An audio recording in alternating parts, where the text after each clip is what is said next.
The Garden of Eden by Rudyard Kipling. And ye shall be as gods. Seen thymy grass plot at back of the Mahasudak bungalow, overlooking little wooded valley, on the left glimpse of the dead forest of Fagu, on the right Simla hills, in background line of the snows Captain Gadsby.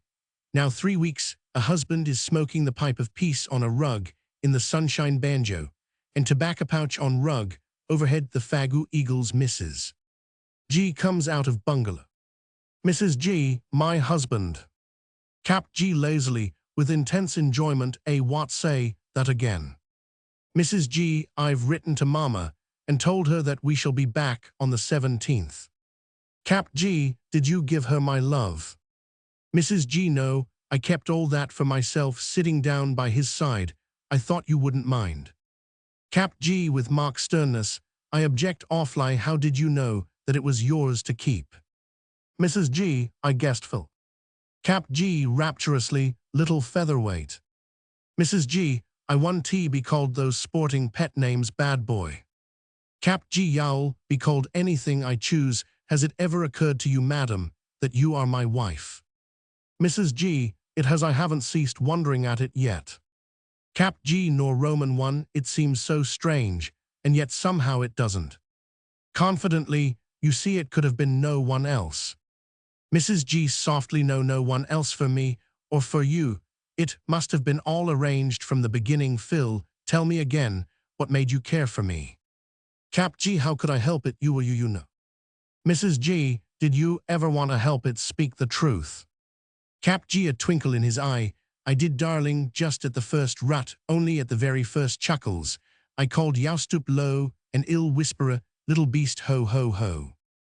Mrs. G, taking him by the mustache and making him sit up, a little beast, stop laughing over your crime, and yet you had thethiophul cheek to propose to me.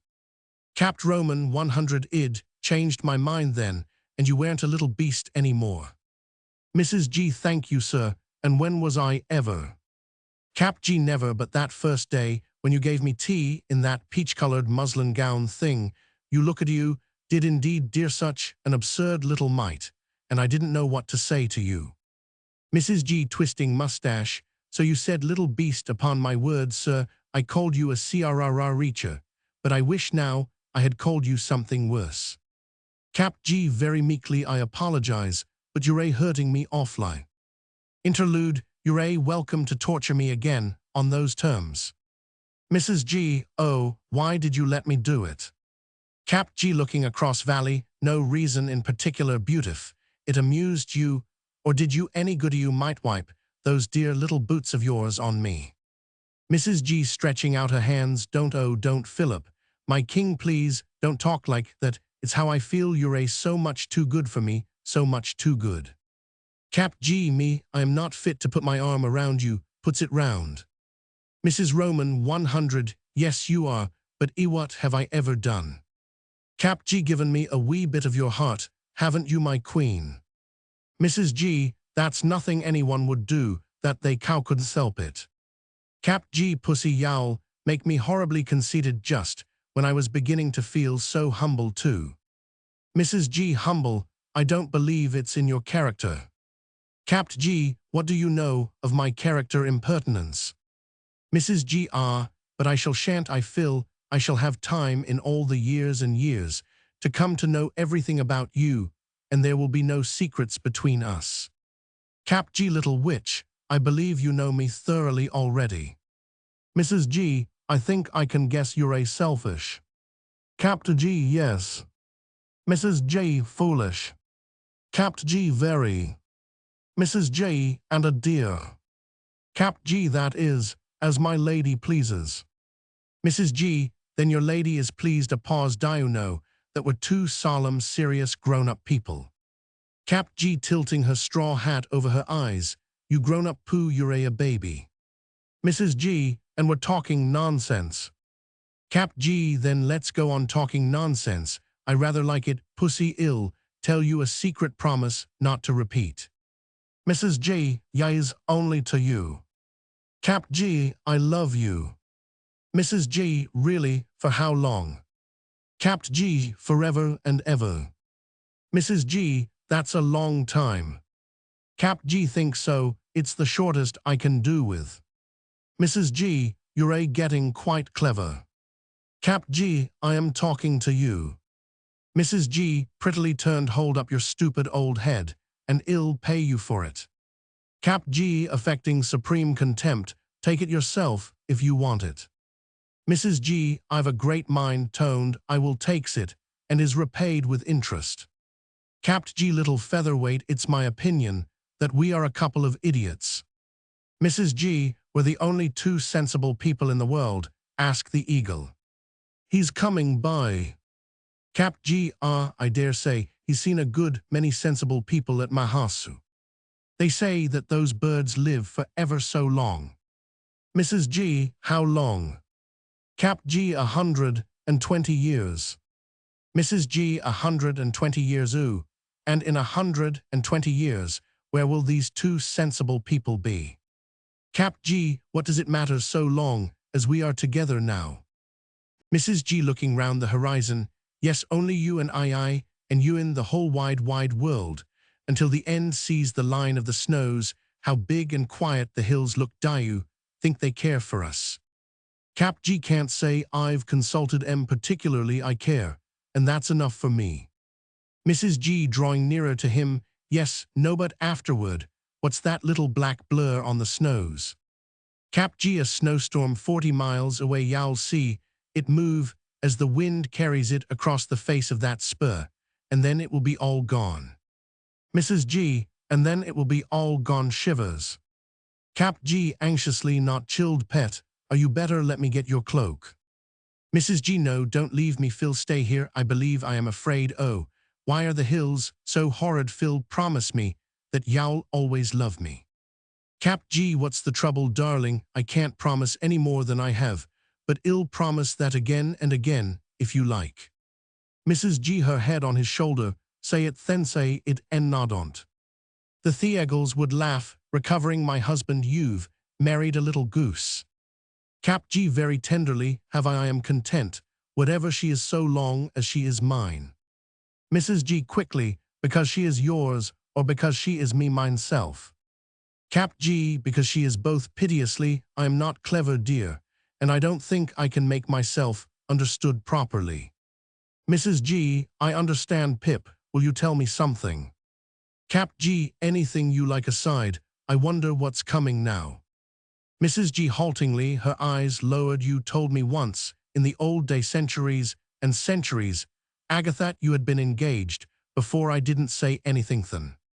Cap G, innocently, why not? Mrs. G, raising her eyes to his, because I was afraid of losing you, my heart, but now tell about it, please.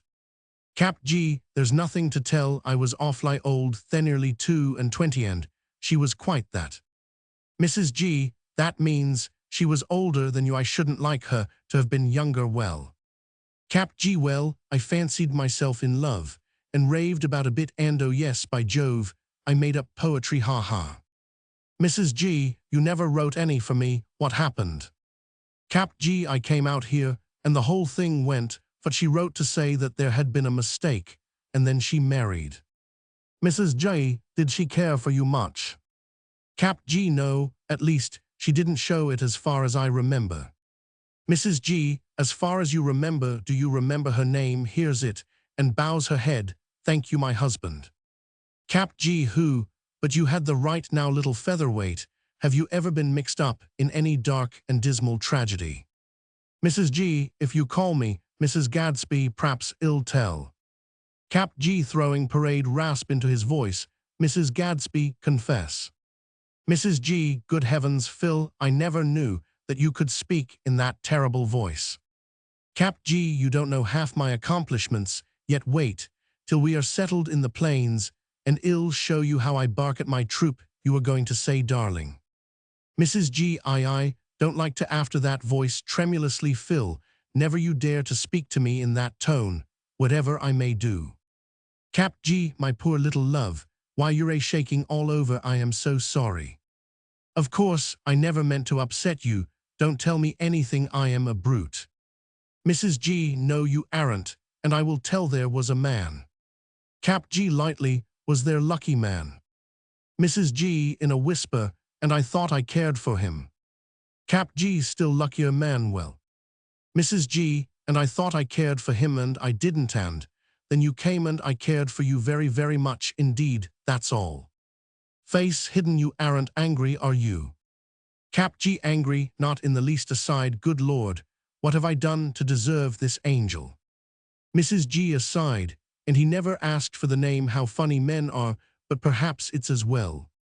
Cap G that man will go to heaven, because you once thought you cared for him wonder, if y'all ever drag me up there.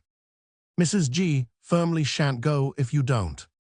Cap G thanks I say pussy, I don't know much about your religious beliefs, you were brought up to believe in a heaven, and all that weren't you.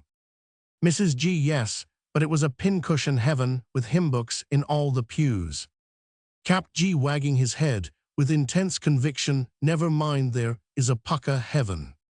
Mrs. G, where do you bring that message from my prophet? Cap G here, because we care for each other, so it's all right. Mrs. G, as a troop of langurs crash through the branches, so it's all right, but Darwin says that we came from those. Cap G placidly, Darwin was never in love with an angel, that settles it, SSTT you brutes monkeys, indeed you shouldn't read those books. Mrs. G folding her hands, if it pleases my lord the king, to issue proclamation. Cap G don't dear one, there are no orders between us only id, rather you didn't they lead to nothing and bother people's heads. Mrs. G, like your first engagement. Cap G with an immense calm that was a necessary evil and led to you. Are you nothing? Mrs. G, not so very much am I. Cap G all this world and the next to me. Mrs. G very softly, my boy of boys, shall I tell you something? Cap G yes, if it's not dreadful about other men. Mrs. G, it's about my own bad little self. Cap G, then it must be good go on dear. Mrs. G slowly, I don't know why I am telling you Pip, but if ever you marry again interlude take your hand from my mouth, or ill bite. In the future, then remember I don't know quite how to put it. Cap G snorting indignantly, don't try marry again indeed. Mrs. G, I must listen my husband, never never never tell your wife anything that you do not wish her to remember, and think over all her life. Because a womanize, I am a woman can't forget. Cap G, by Jove, how do you know that? Mrs. G confusedly, I don't I'm only guessing I am I was a silly little girl, but I feel that I know so much oh, so very much more than you dearest, to begin with I am your wife. Cap G, so I have been led to believe. Mrs. G, and I shall want to know every one of your secrets to share, everything you know with you, stares round desperately. Cap G, so you shall dear, so you shall but don't look like that. Mrs. G, for your own sake, don't stop me Phil, I shall never talk to you in this way again, you must not tell me at least not now later on, when I am an old matron it won't matter.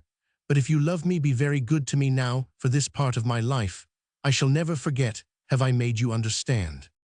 Cap G, I think so child have I said anything yet, that you disapprove of. Mrs. G, will you be very angry that voice, and what you said about the engagement? Cap G, but you asked to be told that darling. Mrs. G, and that's why you shouldn't have told me, you must be the judge, and oh Pip dearly, as I love you, I shan't be able to help you I shall hinder you, and you must judge in spite of me. Cap G meditatively, we have a great many things to find out together, God, help us both say so pussy but we shall understand each other better every day. And I think I'm beginning to see now how in the world did you come to know just the importance of giving me just that lead. Mrs. G, I've told you that I don't know only somehow it seemed that in all this new life, I was being guided for your sake, as well as my own. Cap G aside then Mafflin was right they know, and we were blind all of us, lightly getting a little beyond our depth dear errant we ill remember, and if I fail let me be punished, as I deserve. Mrs. G, there shall be no punishment, well start into life together, from here you and Ian, no one else. Cap G and no one else oppose your eyelashes, are all wet sweet. Was there ever such a quaint little absurdity? Mrs. G, was there ever such nonsense talked before? Cap G knocking the ashes out of his pipe. "'Tisn't what we say, it's what we don't say that helps, and it's all the profoundest philosophy. But no one would understand Evan if it were put into a book. Mrs. G, the idea noonly we ourselves, or people like ourselves if there are any people like us. Cap G magisterially, all people not like ourselves are blind idiots. Mrs. G wiping her eyes, do you think then that there are any people as happy as we are? Cap G must buneless we've appropriated all the happiness in the world. Mrs. G looking towards similar poor dears, just fancy if we have. Cap G, then well hang on to the whole show, for it's a great deal too jolly to losey wife o' mine. Mrs. G, oh pip pip, how much of you is a solemn married man, and how much a horrid slangy schoolboy. Cap G, when you tell me how much of you was 18 last birthday, and how much is as old as the Sphinx, and twice as mysterious perhaps ill, attend to you lend me, that banjo the spirit moveth me to yowl at the sunset. Mrs. G mind, it's not tuned how that jars. Cap G turning pegs, it's amazingly different to keep a banjo to proper pitch. Mrs. G, it's the same with all musical instruments, what shall it be? Cap G vanity, and let the hills hear sings through the first and half of the second verse, turning to Mrs. G, now chorus, sing pussy. Both together, con brio to the horror of the monkeys, who are settling for the night. Vanity all is vanity, said wisdom scorning me. I clasped my true love's tender hand, and answered frank and free, if this be vanity, who'd be wise? If this be vanity, who'd be wise? If this be vanity, who'd be wise? Crescendo vanity, let it be. Mrs. G, defiantly, to the grey of the evening sky vanity, let it be. Echo prom, the fagu spur, let it be.